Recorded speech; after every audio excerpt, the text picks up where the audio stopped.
We're going to be talking about obesity this morning, a subject after my own heart, and because, as y'all know, was obese all of my life, but now I have been not obese more than I was obese. You know, when you live long enough and you stay anyway. So I have been in good recovery. Started in '72, but really good recovery since '85, and that's 40 years of abstinence. And the food will take its proper place after a while, and but it takes it takes consistency. It takes seeing that it is a disease. So I don't want to talk statistics this morning. All of you know them. It's not about a statistic. It's not about a number on the scale. It's not even about the diagnosis. I mean, it is, but it isn't. That it's about our bodies. Every one of us, our bodies have a story. And those of us that have been obese or that are obese now, we carry our story for the whole world to see. You know, you can't get away. You know, when you're obese, you can't get away with it. I mean, the body knows and the body shows the world that you do have, what the world thinks is that you have a weakness. What the world thinks is that it's that you're a glutton, that you're lazy, that you're weak-willed. I think people as a whole do a number on obese people more than any other addiction or just about anyone on the face of the earth. You know, years ago they did a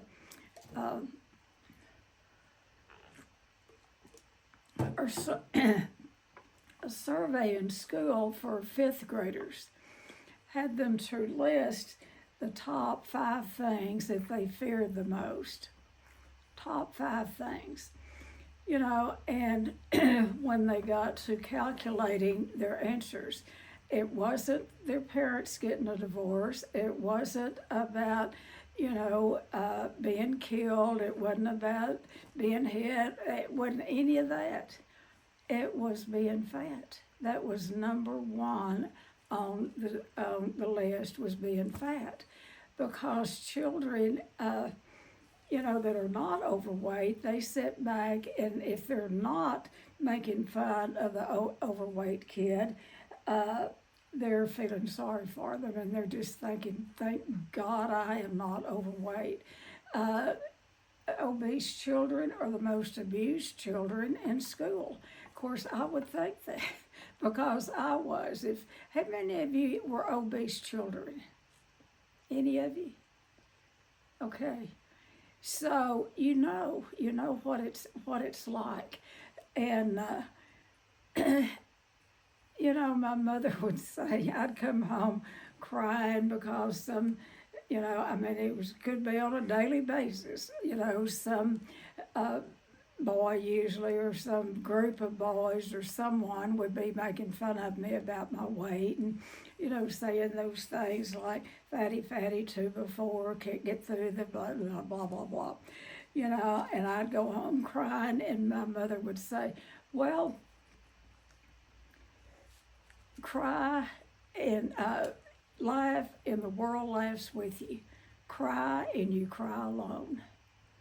And so she would want me to start laughing about being overweight. I never got that. I never did it. And she would. My mother would go from 90 pounds. I know today she had an eating disorder along with her drug addiction and alcoholism, but she'd go from about 98 pounds to 210 pounds. And she would joke about it.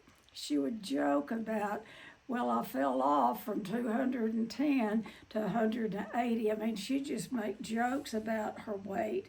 And it appeared that it never bothered her. I mean, I don't know if it did or not, but my weight bothered me a lot. So, what the obesity is often protection. It protects us. It really doesn't. But you know, if we have the brain of an addict, and I believe that we're born with the brain of an addict. I think it's in the way that it is, you know, is brought to light is if we start using a substance. And I believe beyond a shadow of a doubt that food is a substance.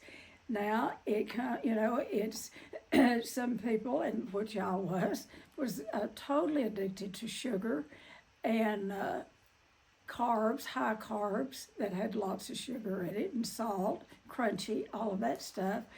But also volume. I was more of a volume eater. It didn't matter what it was as long as I had a lot of it. And, you know, I would eat up food for my father's lunches. And that was before, and then I would eat up stuff for my kids' lunches, you know, when I had a house full of kiddos, you know, and it was before they came out with 24-hour grocery stores. So I'd have to get up real early the next morning, or I would be up. I'd be up. And I would have to throw on some clothes and go get more stuff for their school lunches, because I would have eaten them during the night. I was a night eater, a roamer and a night eater. I know today that was a lot about the sexual abuse from my father. I think that was the only solace that I had was the food. And when I found food, it was Katie bar the door, because I couldn't ever get enough. And so what the obesity does, it really serves as protection. And I know on a certain level that, you know, my father he had no respect for women at all. And particularly, he didn't have any respect for overweight women. And I think on a certain level, I gained weight so he would leave me alone. And he finally did when I was about 13. So the weight serves as protection. It serves as protection from trauma. It serves as protection from abandonment, because when we have the food, we don't really need a whole lot of other people. I mean, because that fills up that hole in the soul. If you're a food addict like I was a food addict, oh, there's my friend. Look here, Misty. Mr. Hudson's with us, honey. So, but it also covers up that fear of abandonment, because, like I said, I had a relationship with food. My biggest relationship was with food. It never let me down as long as I could get enough of it. Like I said, I was a volume eater. And it's protection really from being seen, where we don't want to be seen, and, you know, and so we just kind of, you know, melt into the woodwork. And it's protection from being wanted. And it's protection from feeling. Now, this phrase that I titled this talk, Love Me, Love My Fat, that was my theme song. I mean, that was my motto and my theme song all of my life. If you can't love me fat, you can't love me thin.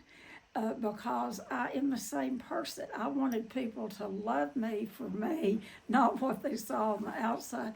Guess what? Most boys, most men do not like fat girls. I don't care how sweet you are. I don't care how cute your hair is. I don't care about that. They may take you out a time or two, but they're not looking for a long-term relationship. They're looking for you to, to have sex with them most of the time. And then you go to school and they won't know you or what, I mean, that wasn't me, but I've seen this happen to girls, where, they think that, oh, this star football player really loves me. He loves you long enough for you to have sex with him and then go to school and he won't even speak to you. So there's a lot of abuse among obese people, you know. And people just think you can say things to an obese person that you wouldn't dare say to a thin person or a normal weight. I'd be walking down the mall, and a lot of times with my little old kids, and I'd be close to 300 pounds, and I was very overweight. Uh, and little kids would come up to me and call me fat, or they'd say, "Why are you so fat? Why don't you stop eating? Why don't all of those things out in public?" And I don't know that there's another population anywhere that people have feel like they have the freedom to say to criticize someone other than obese people. I don't know. I just think it's the weirdest thing. And, an obese child, they are picked on from the get-go, or I know I was. And what I would do is I would I became like a counselor at school. I remember in the 6th grade, I was the matchmaker. Well, I liked these little boys. Well, they didn't like me because, I was fat. But they would come up to me and say, "Will you tell Linda I like her?" Or "Will you do so and so?" And then Linda would say, "Will you go tell so and so?" So I became like the matchmaker, and what I really wanted to do was to have that little boyfriend myself. And that carried on my entire life. My entire life is, as long as I was obese. I will tell you about age 15. Age 15, the summer I was 15, 1 month, the summer I was 15 was my teenage years. That was the highlight of my teenage years. I put myself on a real strict diet, and I worked at the theater. I've been working there since I was 13. I had it all planned. I took a month off. I had an aunt in Lone Grove, Oklahoma, and she just always liked me. Her name was Aunt Lily, and I loved Aunt Lily because she loved clothes, and she loved shoes, and she loved makeup, and she loved me, regardless. And so, and she was proud of me when I got there, and she saw that I'd lost weight. She didn't make it a big deal, but what she did, she went and bought me new clothes. And that 1 month, she had a cafe or a restaurant, the only one in town. And so that's where the teenagers hung out. And that's where I met these teenagers. And for 1 month, I run around with teenagers. I had never run around with teenagers. I was home taking care of my mother in the theater, popping popcorn or ushering people down the aisle or something, and so it was like, I can sit here and feel what it felt like that 1 month in Lone Grove, Oklahoma. And I met a young man. He was older. He was about 18, 19. Good looking. Oh, my Lord, George. His name was George Van Buskirk. Good looking young man, blonde hair, because they were Germans. And he took a liking to me, and we planned on getting married. This was age 15, there's times that I'd like to go back and be 15. I was the smartest that I've ever been. I hit my peak at age 15, and I keep trying to get back there. But anyway, we had great plans. And I think I was cute. I'd had my hair cut in a pixie cut by a really good hairdresser there in Odessa. I wore glasses, but I couldn't wear my glasses because it'd make my hair stick out. So I had this pixie haircut, solid black hair, had me some new clothes that Aunt Lily bought me, and I think I was pretty cute, because and George did too. So a couple of months, I went back to school and all, and of course I started back eating, and I gained the weight back. And I think it was about November, George was going to come see me, and I thought, how can I lose this weight before he gets here in a week, And like I said, I worked in this theater, and in the meantime, he had turned 18 and had joined the Army. And so he was going to come see me before he shipped out. And so he did. And he had on his uniform. Oh my gosh.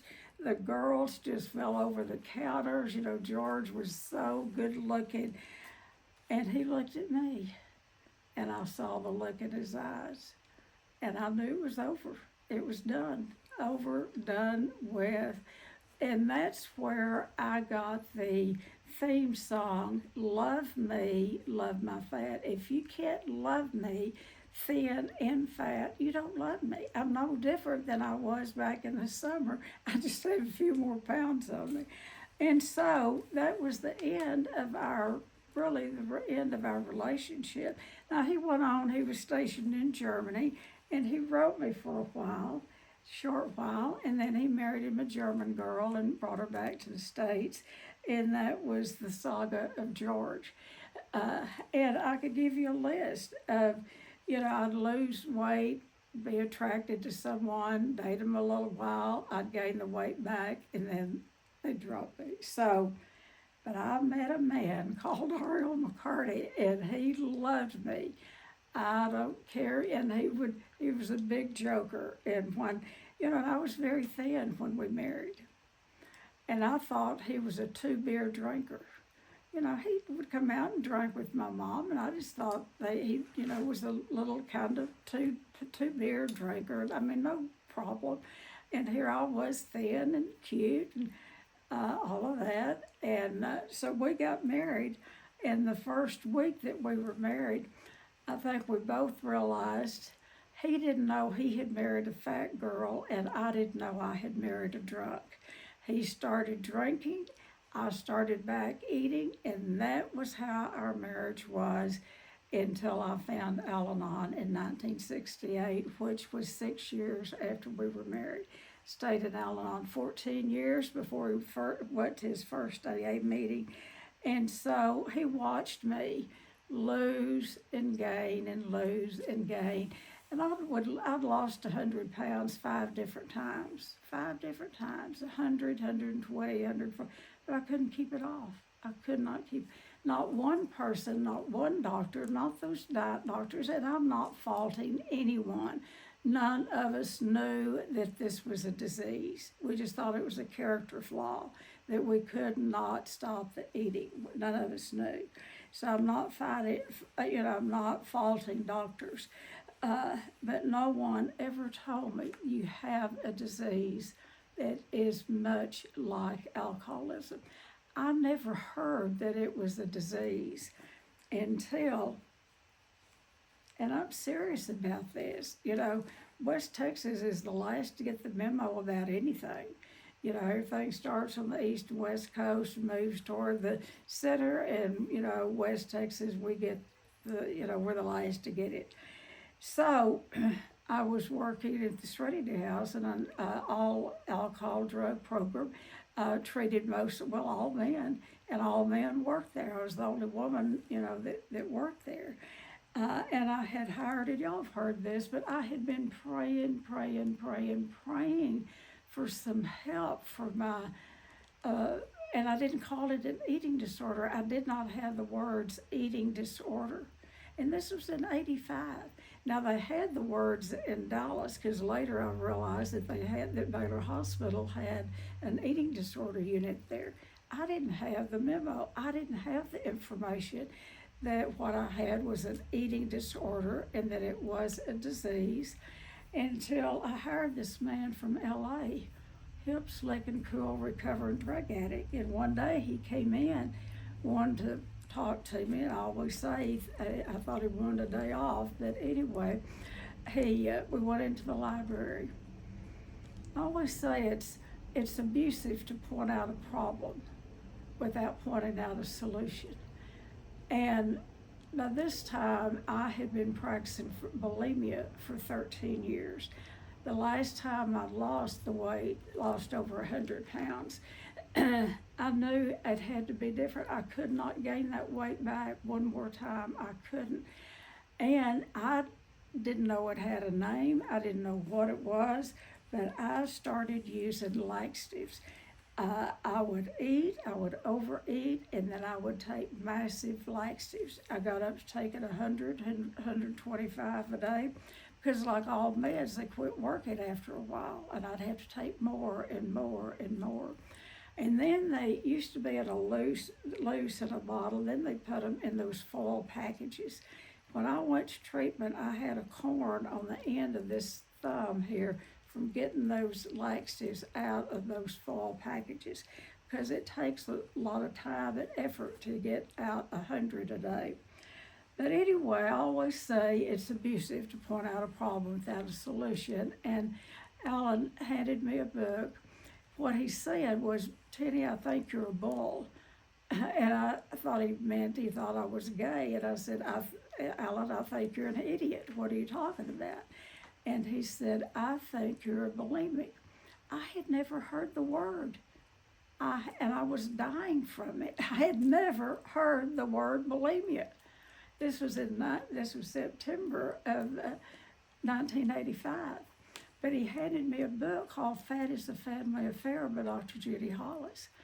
And he said, would you take this book home and read it and call our friend Michelle, who was married to Carmen, who turned out to be my first business partner out here at Shades. And we had been binge buddies when they had lived in Abilene before. And she was short. I called her pudgy. I called her fluffy. She wasn't really fat. She was just kind of pudgy, just a little fluffy, and just so cute, precious, and darling. And then she became a severe anorexic. In fact, she died of anorexia after years of recovery. This is why this disease is a disease. It is not just a little behavior we have to get over. It is a disease that has to be treated. It has to be almost honored that, yes, I have this disease and I must treat it today. So they had a friend, Michelle, who was a psychologist that was going to work at an eating disorder. They were opening it in LA the following Tuesday. I had never heard that there were places that I could go, like, a treatment center where I was working. I didn't know they had that for folks like me. Actually, it was in a dingy little psychiatric hospital, and we had just a little wing there for the eating disorder. But anyway, I took the book home. I read every bit of it, and I read myself on every page. And I got some answers. And I knew I had to go to treatment. I knew I had to do that. I also was a work addict, and I got to thinking, well, I probably can't take off of work. Well, I got to looking at my record. I'd never taken a sick day off. Anyway, I went and talked to the director, and he said, well, I don't know, is it a spa that you're going to? What are you going? I said, no, it's treatment like we do here, but it's for what I have. And I wasn't overweight. Because with the bulimia, I was keeping it down. I was some overweight.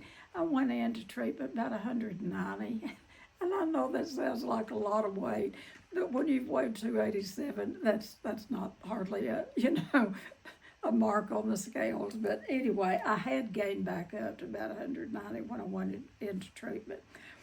So they did say, I did call Michelle, and what she said, that this is a family disease. And Dr. Hollis will not treat anyone if the primary, like your husband, we expect them to come, or if it's someone that's single, we expect their parents to come, or we won't take them without the commitment of the family because it is such a family disease.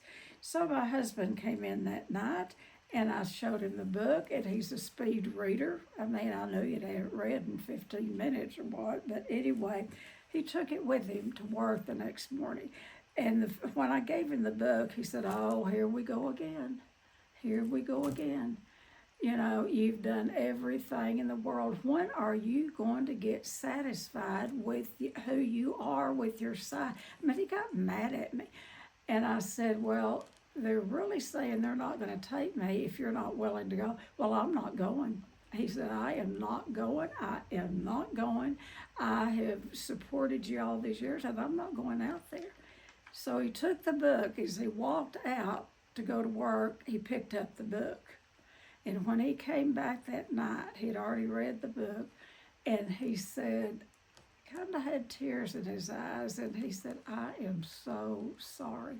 He said, "I didn't know what you had was a disease. I just thought it was an eating habit." And he said, "You find out when they want me out there, and I'll be there." And I'll tell you, he was. And he was really the only one, him and my youngest daughter, Christy, she was the only one still at home. Those are the only two people that I had in my corner when I got back from treatment. My husband and I were sort of the model couple, and I mean, if you want to be a model couple in AA and Al-Anon, we kind of were. I don't know. We were invited out to go speak in, little communities around and all, and we were very faithful Al-Anon members and AA. He was in AA, and we were pretty well known, sponsored a lot of people, sponsored couples, and so when I went to treatment for an eating disorder, they thought I'd lost my mind.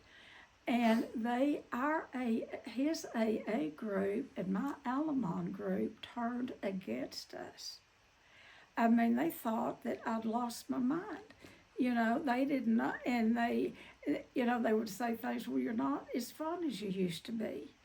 Well, you stay on this meal plan day in and day out every hour and work on the stuff that's coming up that's choking me to death. See how much fun you are. And I knew I'd been sexually abused, but I thought I'd put it to rest. But I'll tell you, when you get that food in order, that pain of anything comes flooding back, and all of it has to be worked on. So, I didn't mean to get into that. But I'm glad that I did, because this is a disease. It's not a moral issue. It is not just a little weight issue. And people can be a normal weight and have a severe, severe eating disorder. So don't let the body size fool you, because, follow them around and see what they do with food. Because there are people who, and my clients have taught me more about eating disorders than I thought I ever wanted to learn. One client that we had, she came here for something else, but while she was here, I had just got lipstick all over my hands. I don't know what I'm doing. I hope I don't have it all smeared over my face. But anyway, we had this woman come, and what she taught me was about, because she had a body like you wouldn't believe, not 1 ounce of weight on it. She came here for codependency and being an adult child of an alcoholic. And then one day she owned up. She's always going around with a Kleenex up here, after a meal or something. So what she was a chewer and a spitter. She would chew the food and spit it out in the Kleenex. Chew the food, never swallowed. That's why she was so thin. That is a standalone eating disorder. Like I said, my clients have taught me so much about the different types of eating disorders, and so the body doesn't lie, and the bulimics can get for a while. I mean, no one suspects, because most bulimics are within some sort of normal weight range. They may be a little overweight, but it's, because you can't get rid of all the food. But anyway, they're not morbidly obese, and they're not anorexic. So the body, the body doesn't lie. You look at an obese person. what I see when I look at an obese person, I see unresolved pain, I see unresolved anger, I see shame, I see sadness, and it takes a lot of food to cover that up. So it's protection. It's the weight is a lot of protection, and the food is protection. For some of us, our fat becomes our armor. And like I said a while ago, I think that on a certain level, I knew that about my dad. He despised uh, women, especially fat women. And in my brain, in a child's brain, I just think maybe God helped me to gain the weight so he'd leave me alone. But anyway, uh, so along the way, I adopted this motto: if you love me, you will love my fat. Not my fat, but love me, love my fat. Because if you can't accept me uh, when I was large, how can you? I would doubt people that, that if they really cared about me when I lost weight, because I thought it was more about the lookism, and I think it was a lot, a lot. I, I've always been a work ethic, and I went to work in theater when I was 13, and I had this worked, and then they built a new theater in Odessa, and they promoted me over there. And when they promoted me, Miss Scott, who owned the theaters, called me into her office, and she asked me if I would take the night manager. Keep in mind, I was 15 years old. Well, I was just thrilled at it because that kept me from uh, having to stay in the house with my mother every minute. And I did tell her my mother's ill and there'll be times that I'll have to leave and go to my mother. She said, we've already seen that, and that's all right because you're very diligent and not only you're a hard worker, and and you're so pretty for a fat girl. She could have talked all day without saying that. You're so pretty for a fat girl, and you keep yourself so clean for a fat girl. I just wanted to reach across that desk and choke the woman to death. I really wanted to, but I smiled, and people take so much freedom with overweight people saying idiotic stuff like that. And she, I think, in some roundabout way, she's trying to give me a compliment. But you're so clean for a fat girl. So the deal is, it's about learning to love ourselves. It is learning to love and accept ourselves just exactly the way we are. And one of the things, I had a sponsor when I came home, and I had so much self-loathing. I could not stand myself. And, by that time the weight was coming off. I wasn't morbidly obese then, but I just hated myself. So and I couldn't hardly, and this started with the obesity. I couldn't look at my body. I couldn't touch my body. I was repulsed by myself. So what she had me to do is, and she brought me a bottle of lotion, a nice bottle of lotion, and she said, every night, I want you to rub this lotion on your body and then say this list of affirmations. And she handed me a list of affirmations. I want you to say these affirmations and rub this lotion on your legs, your arm, your stomach, until you have all of these affirmations memorized.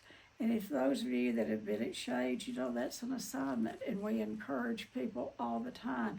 When they call me, one of the first things I usually say, are you still doing your affirmations? Do your affirmations.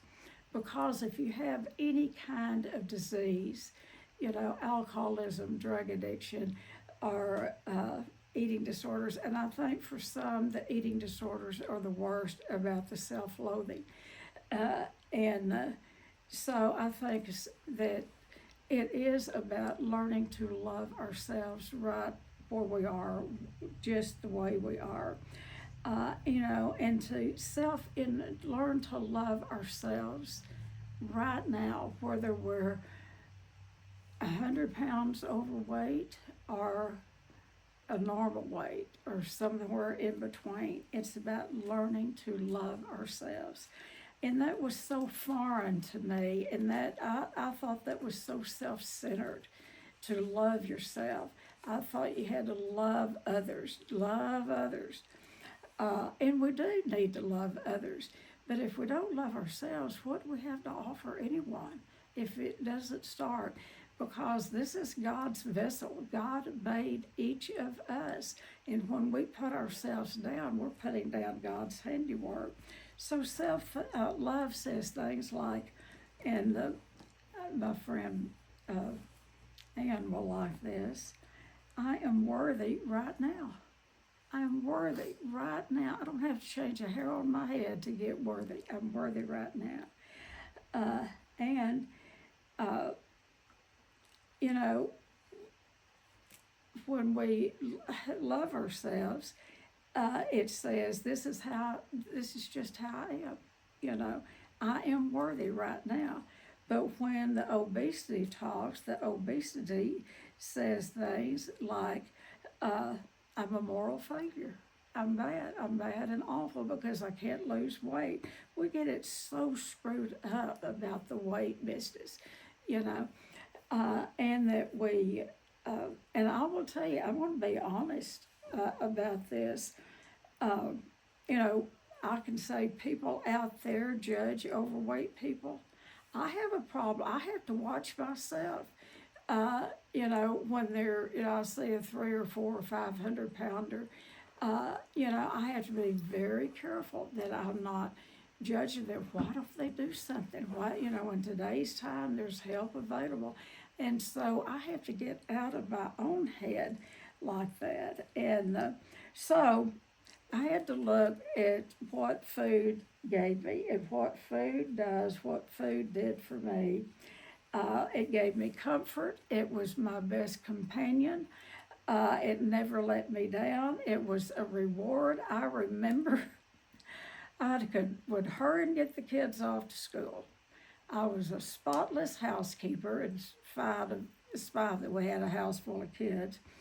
But anyway, I'd get them off to school, and I'd make this deal with myself.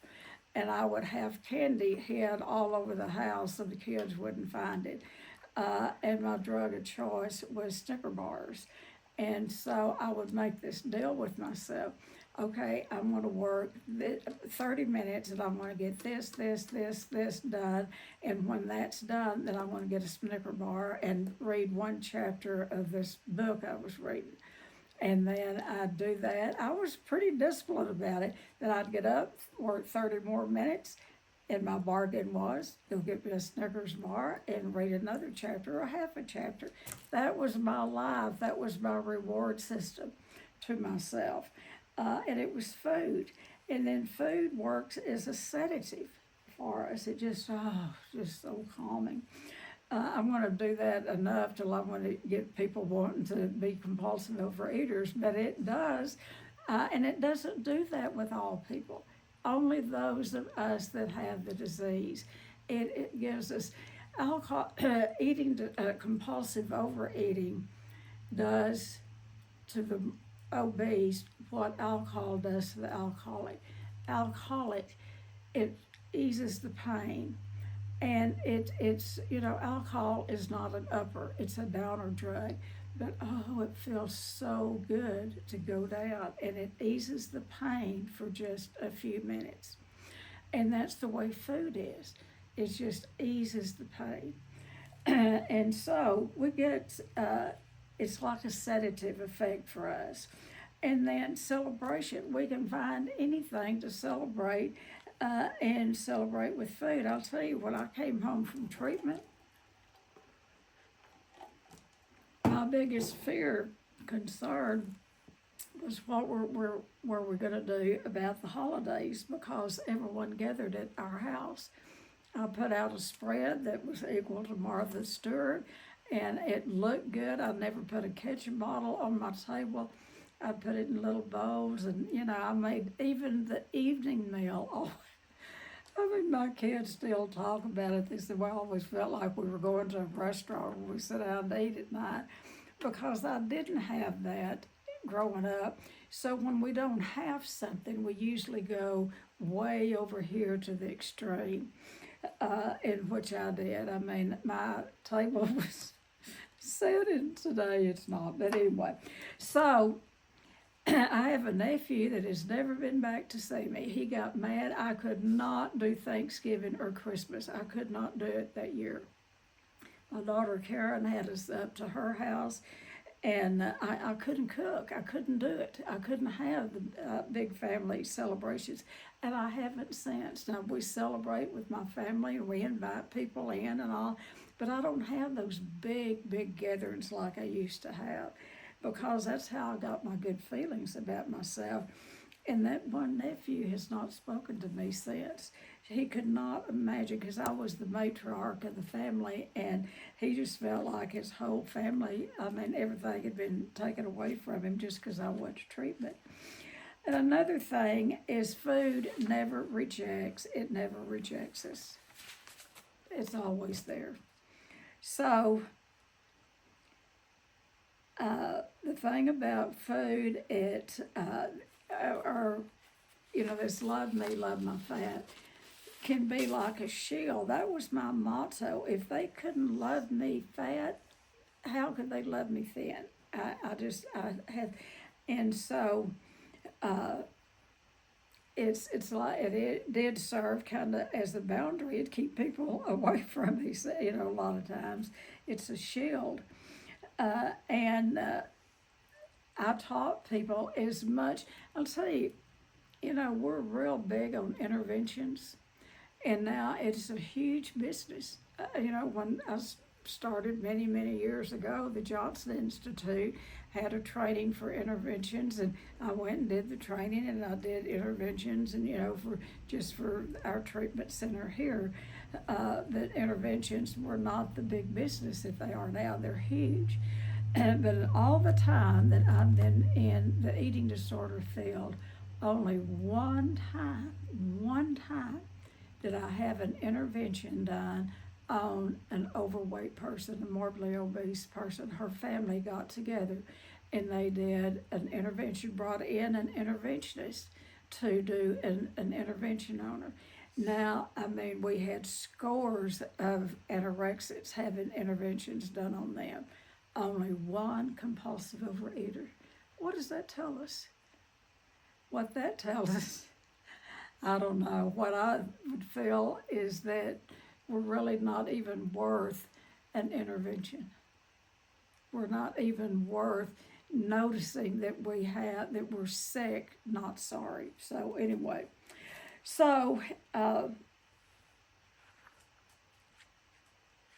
here's the truth. The hard truth is real love doesn't shame. It doesn't shame us. But it also, real love tells the truth. Real love tells the truth. And I am grateful that Alan told me the truth that day. Did I want to hear it? No. I got caught being a bulimic, and how he knew to recognize it is his wife was she was in recovery from bulimia and anorexia, and I thank God for him every day. He was a severe drug addict. Carmen was a drug addict and anorexic and bulimic. They got into good recovery, and guess what? Both of them went back out, and both of them are dead today. And it saddens me. It saddens me that they brought me the message. But in that, I think that's one of the reasons that I have held it in such high regard to help people, because it's anyway. I won't get into all that. Okay. We can't ignore the physical side. It does create, and I'm not going to go into all of it, but we all know it is a killer. Obesity is a killer. The diabetes, the heart disease, joint damage, You know, I have some pretty severe arthritis and went to the doctor the other day, and he was very complimentary about my weight, and he doesn't know my history. I told him a little bit, and he said that's the first thing. If people would lose the weight, he said majority of your people with severe arthritis, not everyone, but the ones that have severe arthritis, a lot of them are overweight, and that's something they do not want to touch. They don't want to talk about. They get offended. They will get up and leave his office. And he said it is a physical problem. It's not a moral issue. He said it is a physical problem. But if you try to talk to a patient about if you could lose even 30 pounds, it would help your joints. You know, if you could even lose 10 pounds. And he said he's had them to get up and leave his office because they felt offended about their weight. You know, the truth hurts sometimes. So, joint damage, fatty liver, sleep apnea, depression, and it goes on and on. But one of the things that weight usually hides is some form of childhood trauma.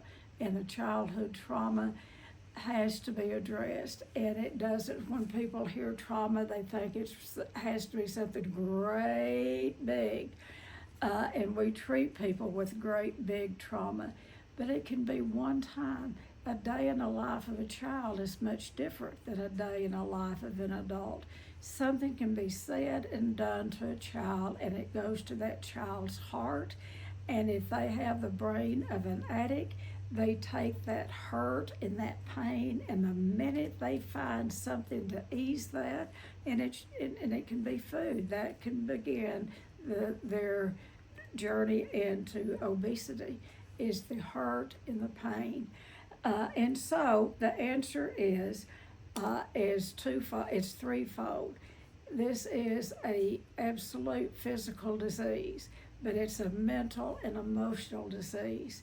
And the only thing that can help is to have a spiritual experience or a spiritual awakening. I believe this. And we treat a lot of religious people, and how religious people miss it, I don't know. They have the answer. They do not know how to apply it to themselves in their bodies.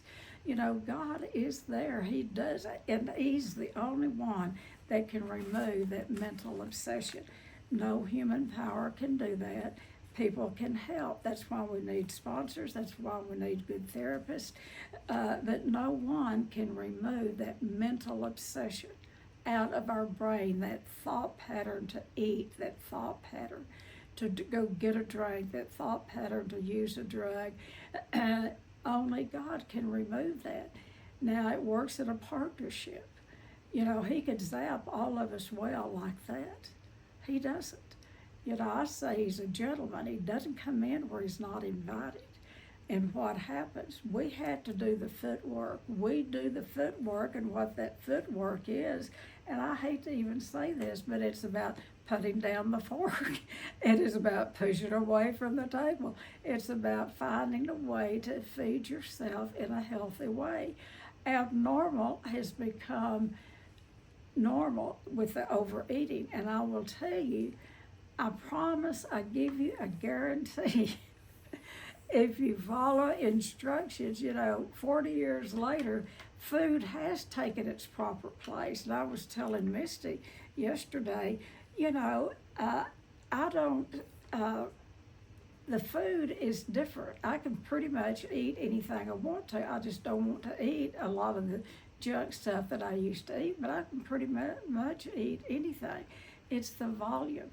And, you know, now I have put myself on an anti-inflammatory food plan the swelling has gone down out of my feet, my legs, my hands. I mean, it has helped me tremendously. And I've lost 20 pounds. That was not the intent. But I'm down 20 pounds, and so I don't need to lose any more. And I never thought in a trillion, thousand, million years that I'd be saying I'm too thin, but my family says I am. I don't say it, but they say that I am. Okay, so that's what I have. And what the spiritual Behind every addiction is a broken heart. Remember that. Behind every addiction is a broken heart. And for some of us, obesity is the visible addiction, but underneath it is grief and shame. Grief and shame, unresolved grief and shame. So I do want to leave you the hope. There is so much hope in recovery, but it's not about going on a diet and losing the weight. It is about finding a meal plan that works for you. It's something that you can eat on every day, every day, every day, every day. You don't get any days off. And then work on the underlying causes and conditions, the fear, the loneliness, the trauma. If you don't work on it's the trauma that is driving the overeating. It's the trauma that is driving, to find something to ease the pain. And remember, weight is not the problem. That is the symptom of the problem. Every excess pound, I forgot I wrote this down, every excess pound that we're carrying around, or underweight or overweight, every excess pound that we're carrying around, I believe, represents unresolved pain, anger, and shame. And so it's a guide to know, I have more work to do. And keep doing the work, stay on a meal plan and do the work, because if you have an eating disorder, it's a disease. If you have obesity, it's a disease. It's not a moral issue. You did not ask for it.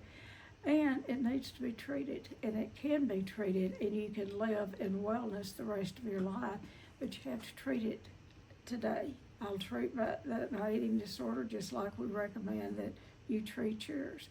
And we don't get any days off. But after a while, the food will take its proper place.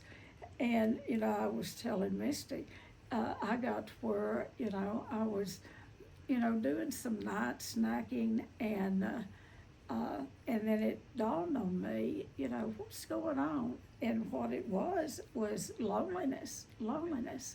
And so food is a guideline of what's going on in the inside. It's a roadmap of what's going on inside. Okay, that's what I have, and I've taken up so much of the time. I would like to hear from y'all. Who would like to talk about obesity or weight or anything you want to talk about?